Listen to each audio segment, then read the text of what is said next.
Конечно, этот фильм имел определенный резонанс не только среди европейской общественности и среди тех, кто в любом случае наблюдает за ситуацией и в России, и в Чечне.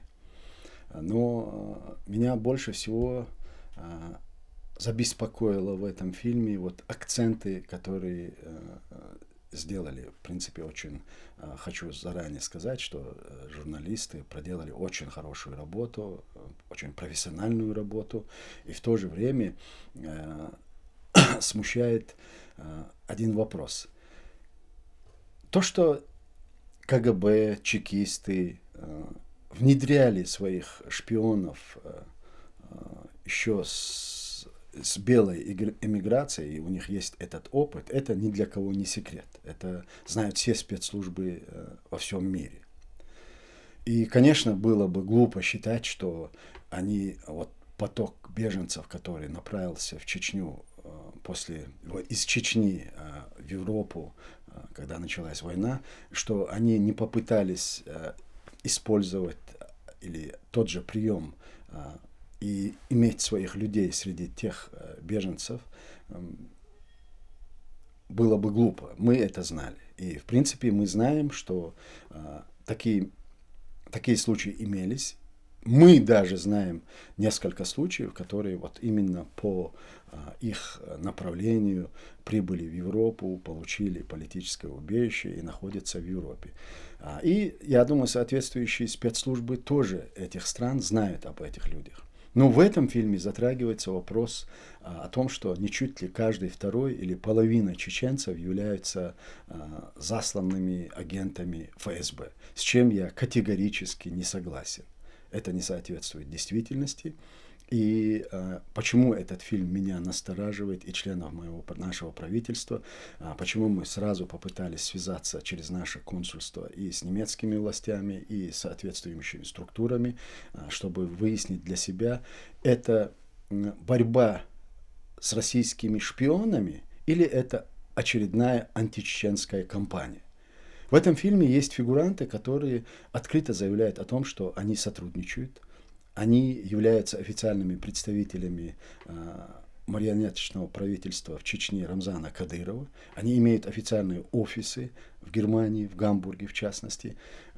И этот человек, в принципе, не скрывает, что он регулярно докладывает и дает информацию о чеченских беженцах, находящихся в Германии. И он даже открыто говорит, каким образом он получает ту или иную информацию. И вот теперь вопрос. Если это была борьба, естественно, я понимаю, что сегодня наше очень сложное время для любого государства, вопросы национальной безопасности, они являются приоритетными. Если это борьба защитить европейское общество, сообщество от каких-то провокаций со стороны российских спецслужб, это одна сторона. Но если этот фильм и то, что мы слышали, это направлено для того, чтобы начать депортацию чеченцев, которые вырвались из этого чеченского ада и находятся на территории Германии в качестве соискателей политического убежища, это совершенно другой момент. Я вас уверяю, что чеченцы, 90%, которые сегодня находятся и бегут из Чечни, это действительно люди, которые нуждаются в защите от того произвола, который творится в Чечне и в России. И если это не античеченская кампания, исходя из фильма, мы станем свидетелями того, что люди, которые официально признают себя агентами, называют себя агентами, хотя они это слово не употребляют, но они говорят о своей работе, а это, в принципе, именно есть работа агентуры, которая отслеживает, выслеживает и какую-то информацию передает в Чечню или российским спецслужбам. Вот если против этих людей будут приняты конкретные меры, это будет означать, что этот фильм, в принципе, имел положительное развитие и хороший результат. Но если начнется, вот как я сказал, просто без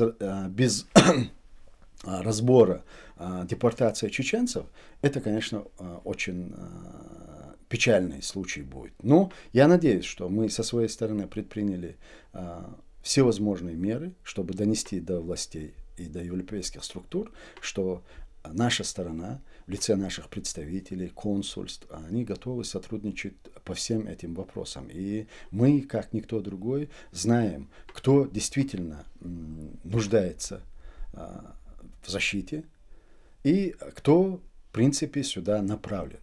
Вот среди чеченцев есть такая поговорка, я уже об этом говорил, что знает двое чеченцев, то знает весь мир.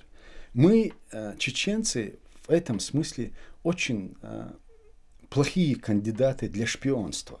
Потому что, я вам просто один случай расскажу, это не по нашему менталитету, у нас в нашей крови доносительство является самым позорным для человека. Это с детства детей воспитывают доносить что-то, о ком-то, какую-то информацию, передавать, чтобы в последующем, если эта информация будет использована против того или другого человека, это считается позором.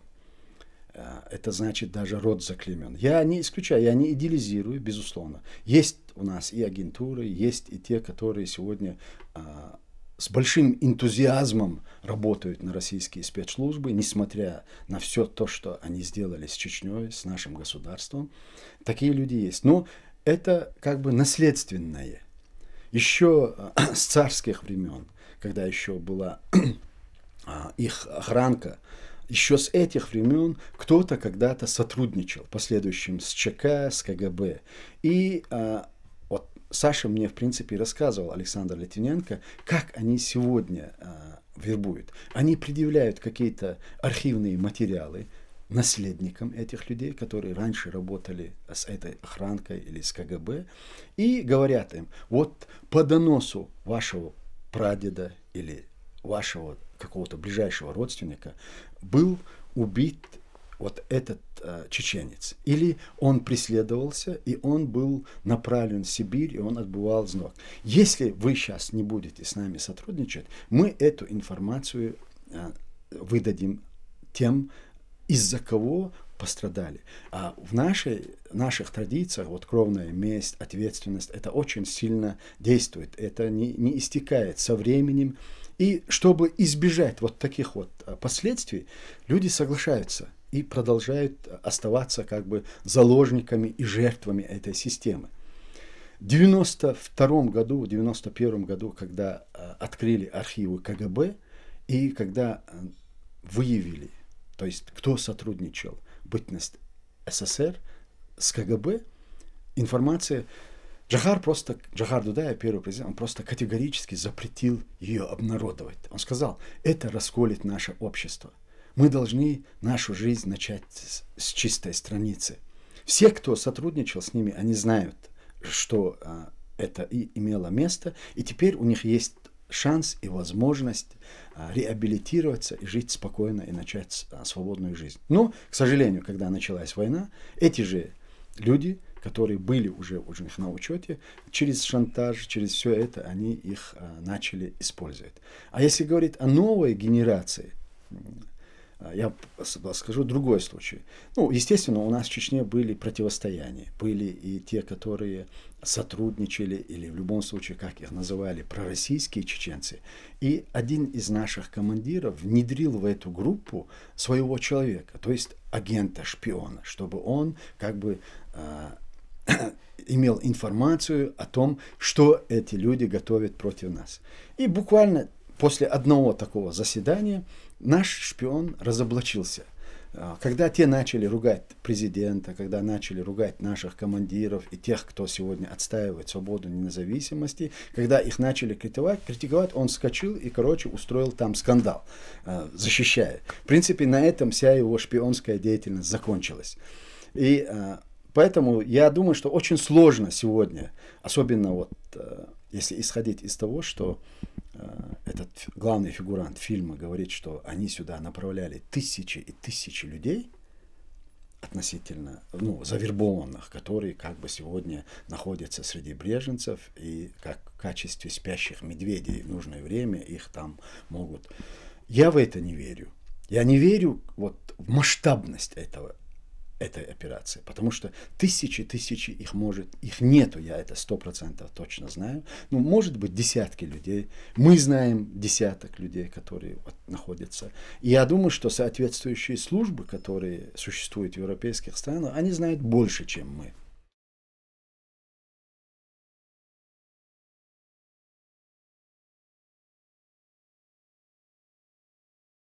Я не думаю, что... Я уверен, что многие, если даже пошли на какое-то сотрудничество с тем, чтобы получить паспорт и оттуда выехать, я уверен, что если у них нету за ними вот этого шлейфа, о котором мы говорили с вами в начале, начиная с предков, да, за что их чеченцы могут привлечь к ответу, эти люди вышли у них из-под контроля, если даже такое место имело быть. Потому что и такие случаи есть, потому что к нам обращались люди, которые говорили, да, с тем, чтобы оттуда выехать, я вынужден был подписать бумагу, что я в последующем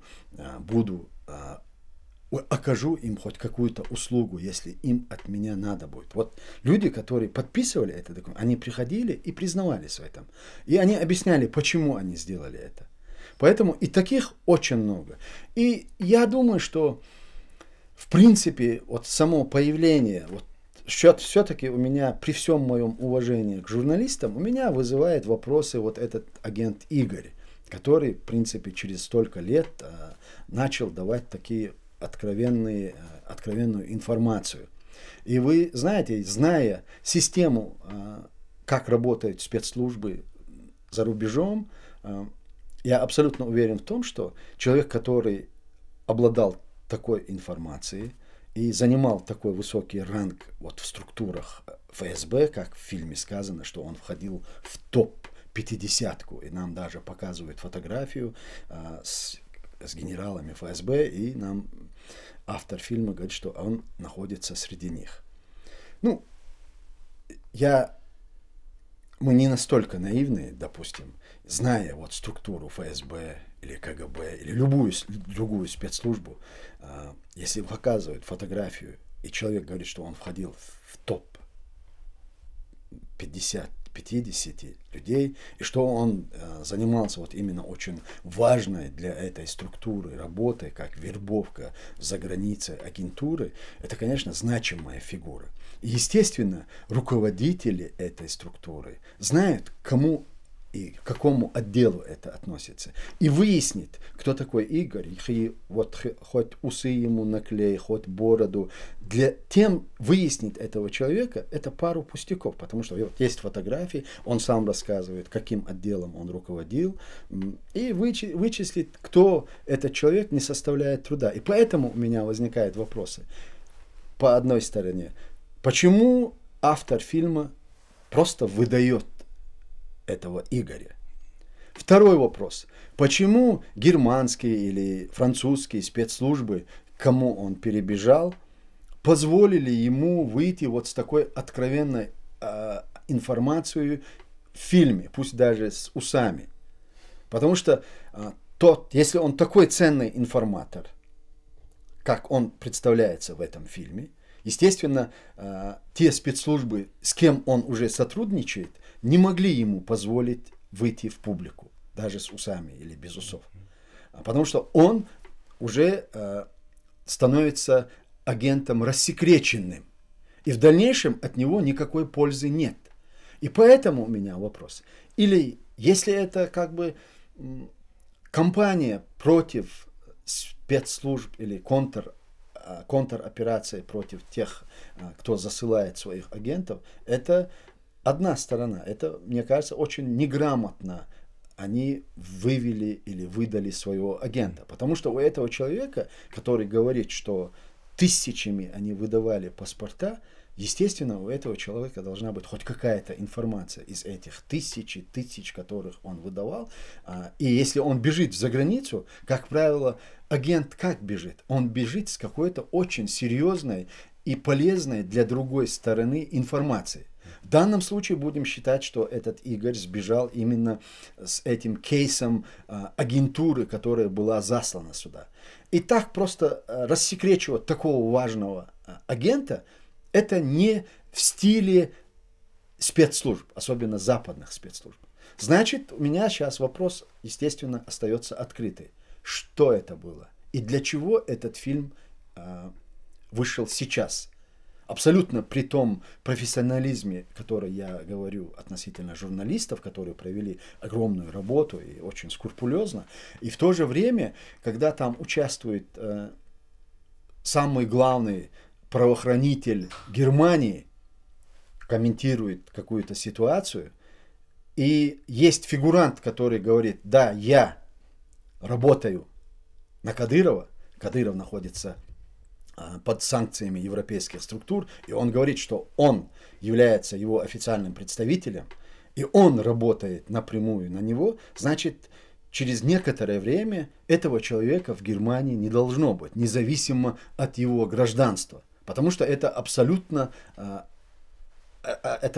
шпионская работа, и причем вот эта работа, о которой он говорит, она запрещена международными конвенциями, потому что он отслеживает и передает информацию, связанную с беженцами, которые получили защиту в соответствии с Женевской конвенцией. То есть это абсолютнейший нонсенс, если этот человек открыто заявляет, что он работает, собирает информацию, и в то же время он продолжает оставаться в этой стране. Вот это будет очень показательным. Вот для чего этот фильм или для чего вот Игорь появился сейчас, который рассказывает о тысячах чеченцев, которые сегодня засланы в Европу.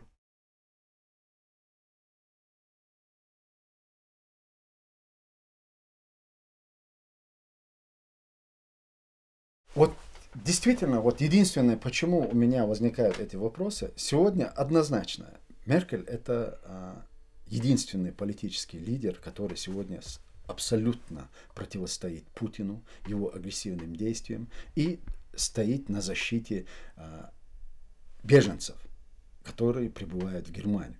И она недвусмысленно заявляет о том, что Германия будет защищать те ценности, которым они придерживались, независимо от той ситуации, которая складывается внутри. И это говорит о том, что она никогда не смирится с агрессивными действиями Путина. Естественно, для России сегодня враг номер один – это Меркель в Европе. И самое больное место, самое слабое место в этом, естественно, это вопрос миграции, за который, в принципе, Ангела Меркель говорит, что мы не должны идти на поводу ни у террористов, ни у провокаторов. Мы не должны так легко менять или изменять или предавать те ценности, которые мы защищали. Она не исключает, что, возможно, какие-то люди среди беженцев есть, но она совершенно против категорически, чтобы всех смели под одну гребенку. А для этого есть спецслужбы, которые должны, в принципе, работать и выявлять. Если это агентура, нужно соответствующие меры предпринять. Если это человек, который действительно, независимо от его национального происхождения, нуждается в защите, то этому человеку должно быть предоставлена эта защита. Поэтому, да, я с вами согласен, что это с одной стороны бьет и по Меркель, потому что, вы знаете, в принципе у немецкого руководства в Германии к чеченским беженцам неплохое отношение. И я знаю, что даже на совещании спецслужб, которые проводились в Европе, при всем том, что чеченцы сегодня выставляются как бы самые такие агрессивные или ненадежные, у спецслужб европейских чеченцы не являются проблемными. Это однозначно, это их решение, что чеченские беженцы, они не являются проблемными. И за счет чеченцев им не приходится увеличивать ни штаты, ни бюджет, потому что, в принципе, все это контролируется. Да, есть единичные случаи, но они в прессе. Их подхватывают и сразу появляются на главных страницах. Вот пример один приведу. Вот сегодня, недавно в Австрии, там, с таким заголовком: задержали вооруженных чеченцев, 22 человека арестованы, и у них изъято оружие. Заметка вышла, все газеты это перехватили. А в последующем выясняется, что все эти люди освобождены, Потому что к ним не было предъявить что. Просто остались задержанными 2 человека ввиду того, что у них документы были нехорошие, неправильные документы. Проблемы с документами. А все. А то, что уже вышло в прессу и заговорили о чеченцах как о вооруженных, ничуть ли готовящих какие-то террористические акты в Европе, она в подсознании людей уже лежит. А то, что в последующем какой-то клерк или пресс-служба какой-то структуры говорит, что да, был вот такой инцидент, но все они освобождены, это осталось незамеченным. Вот почему-то вот нагнетается вот эта античеченская истерия, и меня, и наше правительство это очень беспокоит. И в этом направлении, конечно, мы работаем, и мы будем работать. Я ни в коем случае, я не идеализирую чеченцев, но я категорически против того, чтобы демонизировали всю нацию. Потому что то, что мы пережили, и то, что чеченский народ пережил даже за последние 25 лет, да, мы сегодня разобщены, да, мы сегодня разбросаны по всему миру, да, мы сегодня имеем разные идеологические, мы находимся под разной идеологией, имеем разные политические взгляды. Но вы вспомните Вторую мировую войну. В принципе, она продолжалась всего лишь 5 лет. И нацисты тогда, вот до Ла-Манша, дошли буквально за 3 месяца. И, в принципе, все эти европейские страны подняли нацистские флаги и начали сотрудничать и жить под этим. Ну, а мы противостояли вот этой самой мощной, самой не признающей никакие принципы, ни нормы, не соблюдающей никакие права российской возрождающейся империи, мы противостоим 25 лет. И мы были 1 на 1. И то, что, через что прошел чеченский народ, сегодня вот все эти наши какие-то там моменты в плане, что мы не сумели еще как бы объединиться и создать очень мощную диаспору, которая поддерживается и придерживается вот основной чеченской национальной идеи как государственность, но делать из нас пособников вот режиму Путина совершенно неправильно. Да, народ оказался под оккупацией. Мы не сумели защитить эту страну. У нас не хватило сил выдержать эту агрессию. Но год, 2, 3, 10 лет шли активные боевые действия на этой территории. И мы были оставлены 1 на 1. Естественно, есть психологические проблемы тех, кто прошел весь этот ужас.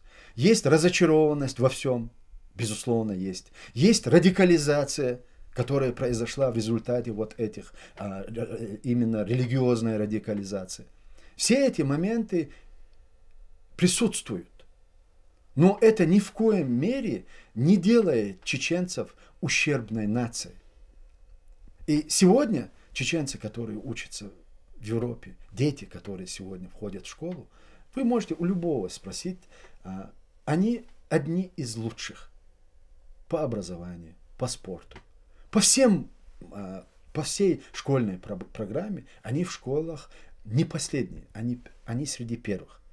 И, естественно, вот это поколение, которое сегодня вырастает в свободных странах, имея очень четкое представление добра и зла, вот это на что мы надеемся. И наше правительство. И вот это поколение, это и есть будущее чеченского народа. И те, которые остались сегодня дома, находятся под этим жесточайшим гнетом, их тоже надо отделить. Есть какое-то определенное окружение Кадырова, которые имеют все блага от власти, от того, что они стали на эту позицию. И есть население, которое дистанцировалось от этого режима. Они сами себе, они представлены сами себе, и они выживают. И это население, эта часть, она не смирилась с тем, что произошло в Чечне. Не смирились те, которые здесь находятся. У меня нет никаких сомнений, что Чечня освободится, что Чечня будет свободной, независимой. Но независимость, та независимость, которую мы представляли 25 лет назад, и сегодня наше миропонимание и понимание того, что происходит в мире, мы понимаем, независимых, исключительно независимых, абсолютно независимых стран в мире не существует. Независимость – это как гарантия безопасности, то, что с нами не произойдет то, что произошло. Вы сегодня возьмите любую даже супердержаву, Америку, да, она зависит от многих обстоятельств. И когда касается вопроса Чечни, нам сразу ставят укор. Вот вы что, хотите отделиться на этом маленьком клочке земли и построить? Что вы там построите? Вы там передерете? Нет. Мы говорим об интеграционных процессах. Как бы став субъектом международного права, это нам открывает, это открывает мир. Не то, что мы изолируемся, это мы приобщаемся к миру. И вот это понимание сегодня в первую очередь закладывается в умах у чеченского подрастающего поколения. Чего нам не хватало, может быть, 25 лет назад. Люди, которые жили под советской диктатурой, люди, которые находились не только за одной железной занавесью, называемой СССР, но даже на своей земле были абсолютно изолированы от всего, от всех процессов, которые даже происходили в СССР, потому что это было отношение к нам. Мы являлись предателями, народ предатель государства. И отношение к нам было. Нас не прописывали в городе. Чеченцев по национальному признаку не прописывали в городе в Грозном. Чеченцев по национальному признаку не принимали ни на один завод.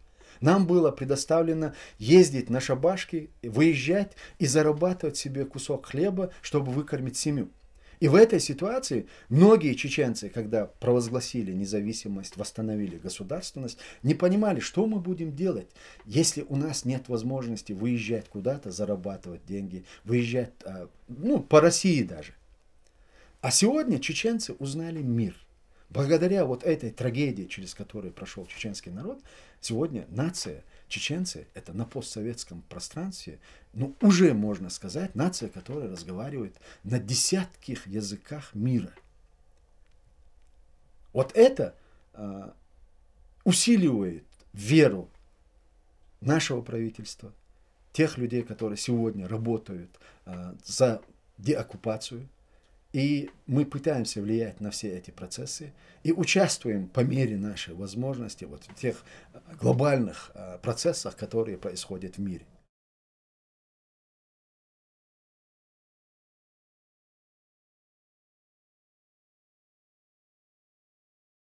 Вы знаете, в этом тоже я очень большой оптимист, и в принципе я всегда об этом говорю. Да, у нас нет прямых союзников, которые бы заключили с нами договора и признали бы нашу независимость, установили бы дипломатические отношения с нашим государством. Во-первых, государство находится под оккупацией. Но сегодня нашими союзниками являются все те, которые обеспокоены тем, что делает Россия. Вот ее агрессивная политика. И я часто это повторяю, в течение вот этих последних 15-16 лет, 10 лет Путин являлся исключительно чеченской проблемой. И весь мир закрывал глаза на то, что он делал в Чечне. А сегодня Путин является проблемой номер один. И он перестал быть исключительно чеченской проблемой. И вот все те страны, народы, которые, во-первых, насторожены его поведением, во-первых, те страны, которые стали жертвами российской агрессии, те страны, которые сегодня предприняли санкции против Путина и этого государства, они уже, не зная сами этого, они являются нашими союзниками. И вопрос чеченский, я абсолютно уверен в том, что когда будут разбирать преступления, совершенные Путиным, на первом плане возникнет вопрос Чечни, потому что Путиным он стал в Чечне. Военные преступления он совершил в Чечне. Только мир услышал эти преступления и заговорил о них спустя только 15 лет, когда он начал бомбить Алеппо. Вот только тогда начали сравнивать Грозный и Алеппо. И только тогда произнесли вот это слово «Путин совершает военные преступления». И теперь ярлык военного преступника за Путиным сохранится на все века. Уйдет он, не уйдет он. И, естественно, наша проблема сегодня, мы ее не рассматриваем в контексте Путина. Мы ее рассматриваем в контексте того, что произойдет с Россией и с российским государством. И те силы, которые сегодня понимают, к чему Путин привел Россию, но это же надо было до этого дойти. Ближайшие родственные страны, братские, дружеские страны, как Грузия, как Украина, и сегодня очередь за Белоруссией, он их превратил в врагов. Сегодня Россия находится не в окружении вражеского НАТО. Сегодня Путин создал условия и рассорился с странами, которые являлись и по духовным, и по всем союзниками, и не чуть ли единым народом. Он из них сделал врагов этого государства. И я уверен, что в России есть силы, которые это понимают. Я уверен, что в России есть силы, которые понимают, что всю эту ситуацию надо будет разворачивать и исправлять то, что сделал Путин. И вот с этими людьми мы продолжаем работать. Вот с этими людьми мы контактируем. И на фоне вот всех этих событий, то, что мы сейчас, то, что помимо вот митинга в Страсбурге, посвященного 73-й годовщине, мы планируем в мае, в любом случае в этом году провести международную конференцию, посвященную 20-й годовщине подписания договора о мире. Это событие произошло, это историческое событие. В 1997 году, 12 мая, был подписан договор о мире между Чеченской республикой Ичкерия и Российской Федерацией на уровне глав государств. И в этом документе, в этом договоре очень четко обозначены наши в перспективе взаимоотношений России и Чечни, что они будут строиться на общепризнанных принципах и норм международного права. Мы хотим провести конференцию, международную конференцию с привлечением и российских политиков, и тех, которые участвовали во время этого подписания. И я считаю, что сегодня это очень актуально.